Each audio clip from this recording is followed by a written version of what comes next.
দিদার ঘর সাম্মান ঘরে খাই না। এবার এবার কি করবে? হাত ধুতে হবে, রাতে দিতে হবে না?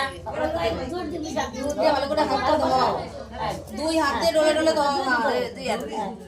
দুই হাতে দুই পিঠ, ওই পিঠ এই পিঠ, দু পিঠ। যাদের রান্না টেস্ট হয় না দাও, বেশি করে দাও, ভালো করে বানাস কিন্তু। হাত তো দেখা, খালি মুখ দেখা আসছে না লবণ তো অল্প দিয়েছে না। আমার আবার দিয়ে দিই গোটা বড় জল আছে এবার সাবান দিয়ে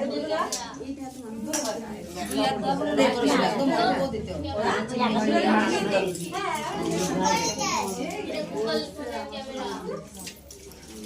আর জল আরের মধ্যেই দাও জল এর মধ্যে দেবো না, এ না এর মধ্যেই খাবো না, এর মধ্যে দেবো না।